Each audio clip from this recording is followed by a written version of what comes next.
뉴스쇼 2부 출발합니다. 요 사이에 반가운 뉴스 몇 개가 있었죠. 중국 롯데마트 사이트 폐쇄됐던 게 다시 열렸다. 또 중국 음원 차트에서 K-팝 차트가 사라졌던 게 다시 올라왔다.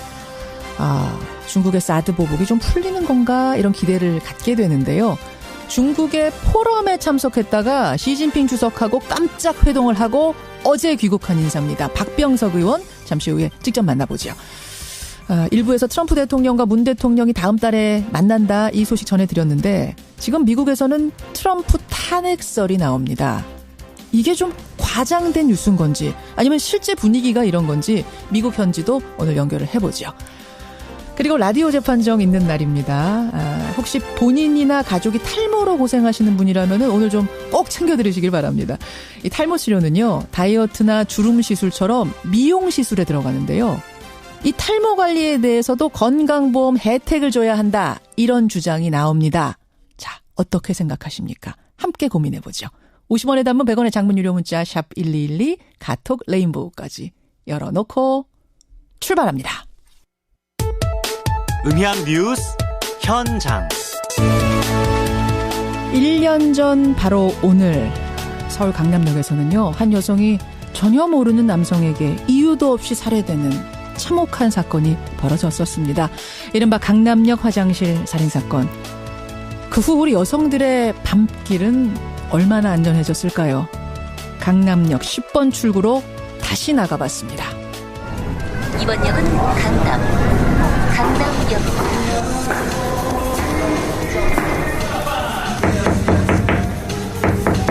화장실에서 살인당했다고 들었는데 되게 좀 충격적이었어요. 끔찍한 일이었죠.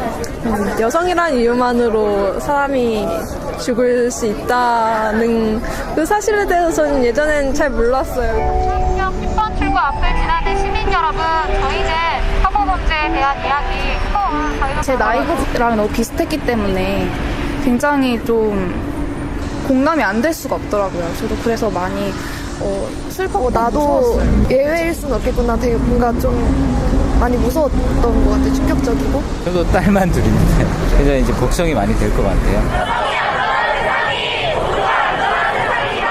여성을 상대로 한 강력범죄는 오늘 내일 일이 아닙니다. 처벌하고 방지하는 대책 마련을 서둘러야 한다는 지적입니다.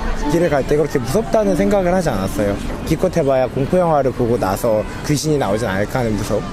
그런데 내 옆에 다른 사람들은 실제적인 공포를 겪고 있었다는 거예요. 집에 갈 때도 뒤에 남자 오면 무섭고 필요 없는 불안감 속에 사니까. 바라는 거는 그런 처벌을 더 강화시킨다거나 해서 이제 그런 범죄가 다시 일어나지 않도록 좀 예비를 해야 될 것 같아요. 저는 일상에서 고통받는 사람이 없는 사회를 원합니다. 그러기 위해서 많은 사람들이, 모든 사람들이 노력을 해줬으면 좋겠습니다. 친구들이랑 그런 이야기를 나눴어요. 1주년이 어떤 의미냐. 그걸 해결하기 위해서 많은 여성들이 길을 모색하게 된 게 지금 이 1주년이 그 출발선이 아닌가라고 생각했어요. 나는 우연히 살아남았다. 미안하다. 지난해 강남역 10번 출구를 가득 채웠던 그 쪽지. 여러분 기억하시죠? 그리고 1년이 지났습니다. 그런데 우리 여성들은 여전히 밤길이 안전하지 않다고 느끼고 있네요. 어머니와 누이가 안전한 세상, 모두가 안전한 세상이라는 사실 꼭 기억했으면 좋겠습니다. 강남역 10번 출구 음향뉴스 현장이었습니다.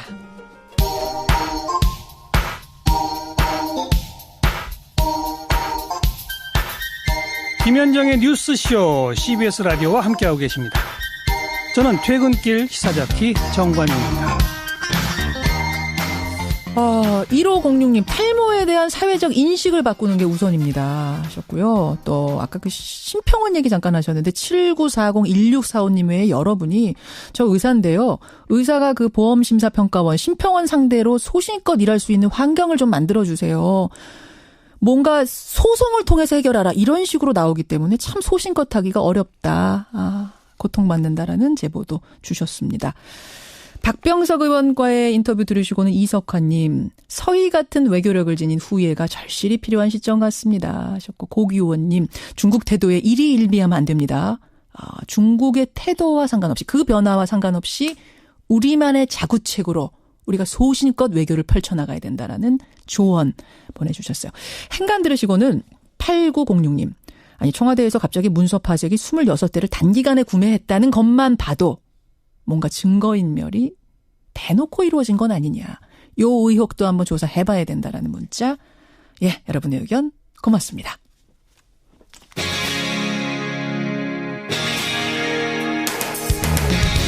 여러분께서는 지금 CBS 라디오 김현정의 뉴스쇼를 함께하고 계십니다. 이제 우리에게는 참 익숙한 용어죠. 탄핵. 그런데 미국에서도 비슷한 일이 벌어질지 모르겠습니다. 취임한 지 불과 몇 달 되지 않은 트럼프 대통령에게 탄핵 위기가 닥친 건데요. 미 연방수사국, 그러니까 FBI 국장 해임을 둘러싸고 논란을 겪고 있고 어제는 러시아와 트럼프가 내통했다. 이런 의혹이 불거지기도 했습니다. 그렇다고 탄핵 얘기까지 벌써 나오나? 이게 좀 과장된 건 아닌지. 진짜 분위기는 어떤 건지 오늘 화제 인터뷰에서 미국 현지를 연결해보죠. 뉴욕의 미국시민참여센터 김동석 상임이사 연결이 돼 있습니다. 김동석 이사님 나와 계세요. 네, 안녕하세요. 트럼프 탄핵 위기라는 뉴스 이거 좀 과장이 된 겁니까? 아니면 실제입니까?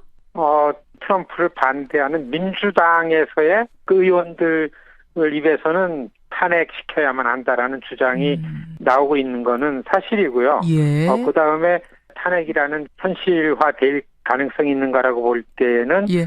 중요한 거는 트럼프 쪽 당, 공화당에서 이 문제를 어떻게 공화당 의원들이 보고 있는가. 그렇죠. 이런 측면에 있어가지고서는 탄핵이라는 것까지 생각할 수준은 아니지 않느냐. 이제 이게 맞다고 봅니다. 원래 불안하긴 했어요. 그런데 결정타가 된 게 최근에 두 가지가 있더군요.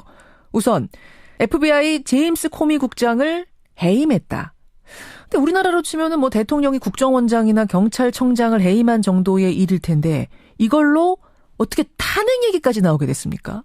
그 대통령이 코미 국장을 해임한 거는 뭐 그렇게 큰 일이라고 받아들이지 않을 수도 있는데 중요한 거는 코미 국장이 지휘하고 있는 FBI가 트럼프 대통령 채측근들이 러시아와 연계되는 게 눈에 보이기 때문에 그거를 수사해 가고 이러는 거를 이제 계속해서 트럼프 대통령이 불편하고 불안하게 생각을 해왔던 거는 사실이고요. 그러다가 최근에 수사를 하고 있는 중에 그런 문제에 연루돼서 해임이 됐기 때문에 이제 여론이 갑자기 올라왔다. 이제 이렇게 볼 수 있다고 봅니다. 그런데 이제 그 와중에 탄핵의 또 하나 결정적인 사유가 된 게 트럼프 대통령이 러시아 외무장관하고 주미 러시아 대사를 만나면서 중동 국가, 그러니까 미국하고 동맹 자격인 중동 국가의 기밀 정보를 러시아한테 내줬다. 러시아에 유출했다. 이런 의혹이 하나 또 불거졌어요. 그렇습니다. 이제 이게 지금 가장 큰 뉴스예요. 여기서 왜냐하면은 지난 10일인가에 러시아 외무부 장관이 왔는데 그 IS 테러에 관련한 문제를 트럼프 대통령하고 러시아 외무장관이랑 얘기하는 가운데에 미국의 동맹국들로부터 받은 정보, 그 정보를 대통령이 이제 거기서 얘기를 했다라는 게 이제 나왔거든요. 그거는 원래 못 넘겨주게 돼 있나요? 공유하지 못하도록 돼 있습니까? 네, 법적인 문제보다 여야 상원 하원에서 나오는 얘기의 주류는 뭐냐면 미국이 갖고 있는 정보 소스가 유출이 되는 건 대단히 위험한데 대통령 자격이 없는 거 아니냐. 이게 이제 그렇기 때문에 이걸 받아가지고 탄핵을 언급하는 의원들이 굉장히 씩씩하게 발언을 하기 시작했습니다. 그러니까 문제는 이게 다수당인 자당, 공화당 쪽의 중진들이 어떤 발언을 해내는가가 이제 앞으로 트럼프가 국정 운영을 하는 데 있어가지고 굉장한 장애가 되지 않나 이제 그렇게 예측이 됩니다. 그래서 저는 궁금한 게 도대체 트럼프 대통령한테 무슨 득이 있길래 자꾸 이렇게 러시아에 뭔가를 주고 러시아와 내통하고 왜 이러는 겁니까? 사실 힐러리 클린턴과 트럼프의 선거에서 트럼프 캠프와 이 러시아의 선거 개입이 서로 내통하는 게 트럼프 쪽에서의 적극성이 있었냐 없었냐가 지금 밝혀내는 게 아마 많은 국민들의 관심사일 텐데 자꾸 갈수록 러시아랑 관계된 게 이렇게 불거져 나오기 때문에 그렇기 때문에 이 문제에 굉장히 헤맬 수밖에 없고. 그러니까 그러면 그냥 처음에는 대통령 되고 싶어서 그 욕심에 러시아의 힘을 빌린 거였고 이번에 유출시켰다고 지금 의혹이 나온 거는 친해지다 보니까 그냥 실수로 넘겨준 건가요? 그럴 가능성도 배제할 수 없는 게 사실 트럼프 대통령 리더십이라는 게 예측 불허고 굉장히 그 상황 분위기 그리고 자기 기분에 유지되는 부분이 많아왔고 그래왔기 때문에 그 어느 신문의 사설에는 빚진 게 있어서 러시아에 주는 것보다는 트럼프의 리더십의 맹점인 경솔함 때문에 그런 거 아닌가 이런 게 지적되는 게 많습니다. 저는 걱정이 트럼프 지지율이 이렇게 떨어지고 정치적인 상황이 위축되면서 다음 달 말에 문재인 대통령하고 트럼프 대통령이 워싱턴에서 정상회담 갖기로 어제 결정을 했거든요. 거기에 중요한 북핵 문제니 사드 문제니 이런 걸 테이블에 올리게 되는데 결국 이 회담에까지 어떤 식으로든 영향을 미치는 건 아닌가? 어떻게 전망하세요? 워싱턴 눈으로 볼 때는 분명히 영향이 있다고 보여집니다. 왜냐하면은 트럼프 대통령이 국내 문제에 발목이 잡히지 않으면은 자기가 갖고 있는 본래 그 니고세이트하고 협상하는 이런 리더십이 나오는데 이 국내 문제 때문에 이렇게 좀 위축돼 있으면은 되게 많이 보좌관들한테 의지를 해왔습니다. 아시겠지만은 트럼프의 전략이 어느 나라와의 관계 속에서 모든 아젠다를 다 테이블에 올려놓은 다음에 이제 협상력을 경쟁력을 높였다가 받아내면서 협상하고 이렇게 해왔는데 사업가 스타일이잖아요. 그런 딜하는. 그렇습니다. 그러니까 무슨 협상보다도 거래하고 이런 스타일로 다른 나라랑 해왔는데 이게 본인의 권한으로 해야 되는데 여기에 대해서 집중을 못하면은 기존에 갖고 있던 프레임 속에서 갇혀 있지 않나. 그렇죠. 이렇게 논평가들이 좀 얘기를 하고 있습니다. 알겠습니다. 주변 보좌관들은 여러분 그 공약 만들 때 보셨겠지만 다 강경한 사람들이기 때문에 결국은 트럼프를 우리가 설득해서 그 어떤 사업가적인 기질 뭔가 우리가 얻어낼 수 있는 것도 있고 줄 건 주고 요런 협상이 되기가 어렵지 않겠는가. 조금 그 부분은 우려가 되네요. 우리도 지혜 모아야 될 테고 미국의 상황도 주시해서 보겠습니다. 김동석 상임이사님 고맙습니다. 네, 안녕히 계십시오. 미국 현지 연결해봤습니다.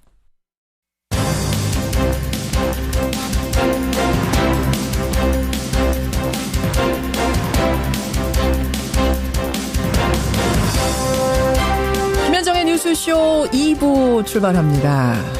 요 사이에 반가운 뉴스 몇 개가 있었죠. 중국 롯데마트 사이트 폐쇄됐던 게 다시 열렸다. 또 중국 음원 차트에서 K-팝 차트가 사라졌던 게 다시 올라왔다. 중국의 사드 보복이 좀 풀리는 건가 이런 기대를 갖게 되는데요. 중국의 포럼에 참석했다가 시진핑 주석하고 깜짝 회동을 하고 어제 귀국한 인사입니다. 박병석 의원 잠시 후에 직접 만나보죠. 일부에서 트럼프 대통령과 문 대통령이 다음 달에 만난다 이 소식 전해드렸는데 지금 미국에서는 트럼프 탄핵설이 나옵니다. 이게 좀 과장된 뉴스인 건지 아니면 실제 분위기가 이런 건지 미국 현지도 오늘 연결을 해보죠. 그리고 라디오 재판정 있는 날입니다. 혹시 본인이나 가족이 탈모로 고생하시는 분이라면 오늘 좀 꼭 김현정의 뉴스쇼 CBS 라디오와 함께하고 계십니다. 저는 퇴근길 시사잡기 정관용입니다.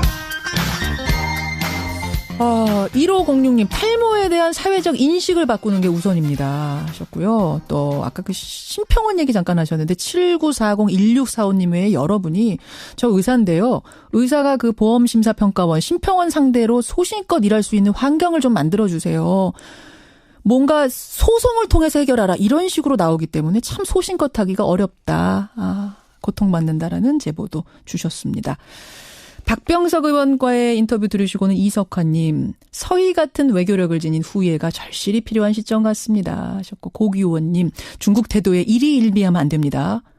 중국의 태도와 상관없이 그 변화와 상관없이 우리만의 자구책으로 우리가 소신껏 외교를 펼쳐나가야 된다라는 조언 보내주셨어요. 행간 들으시고는 바라는 거는 그런 처벌을 더 강화시킨다거나 해서 이제 그런 범죄가 다시 일어나지 않도록 좀 예비를 해야 될 것 같아요. 저는 일상에서 고통받는 사람이 없는 사회를 원합니다. 그러기 위해서 모든 사람들이 노력을 해줬으면 좋겠습니다. 친구들이랑 그런 이야기를 나눴었어요. 1주년이 어떤 의미냐. 그걸 해결하기 위해서 많은 여성들이 길을 모색하게 된 게 지금 이 1주년이 그 출발선이 아닌가라고 생각했어요. 나는 우연히 살아남았다. 미안하다. 지난해 강남역 10번 출구를 가득 채웠던 그 쪽지 여러분 기억하시죠? 그리고 1년이 지났습니다. 그런데 우리 여성들은 여전히 밤길이 안전하지 않다고 느끼고 있네요. 어머니와 누이가 안전한 세상, 모두가 안전한 세상이라는 사실 꼭 기억했으면 좋겠습니다. 강남역 10번 출구 음향뉴스 현장이었습니다. 봤는데 되게 좀 충격적이었어요. 끔찍한 일이었죠. 여성이란 이유만으로 사람이 죽을 수 있다는 그 사실에 대해서 저는 예전엔 잘 몰랐어요. 강남역 10번 출구 앞을 지나는 시민 여러분, 저희는 사고범죄에 대한 이야기 제 나이랑 너무 비슷했기 때문에 굉장히 좀 공감이 안 될 수가 없더라고요. 저도 그래서 많이 슬퍼. 나도 무서웠어요. 예외일 수는 없겠구나. 되게 뭔가 좀 많이 무서웠던 것 같아요. 충격적이고. 저도 딸만 둘인데 그래서 이제 걱정이 많이 될 것 같아요. 여성을 상대로 한 강력범죄는 오늘 내일 일이 아닙니다. 처벌하고 방지하는 대책 마련을 서둘러야 한다는 지적입니다. 길을 갈 때 그렇게 무섭다는 생각을 하지 않았어요. 기껏 해봐야 공포영화를 보고 나서 귀신이 나오진 않을까 하는 무서움. 그런데 내 옆에 다른 사람들은 실제적인 공포를 겪고 있었다는 거예요. 집에 갈 때도 뒤에 남자 오면 무섭고 필요 없는 불안감 속에 사니까. 챙겨드리시길 바랍니다. 이 탈모 치료는요, 다이어트나 주름 시술처럼 미용 시술에 들어가는데요. 이 탈모 관리에 대해서도 건강보험 혜택을 줘야 한다. 이런 주장이 나옵니다. 자, 어떻게 생각하십니까? 함께 고민해보죠. 50원의 단문 100원의 장문 유료 문자 샵 1212 카톡 레인보우까지 열어놓고 출발합니다. 음향뉴스 현장. 1년 전 바로 오늘 서울 강남역에서는요, 한 여성이 전혀 모르는 남성에게 이유도 없이 살해되는 참혹한 사건이 벌어졌었습니다. 이른바 강남역 화장실 살인사건. 그 후 우리 여성들의 밤길은 얼마나 안전해졌을까요? 강남역 10번 출구로 다시 나가봤습니다. 이번 역은 강남역입니다.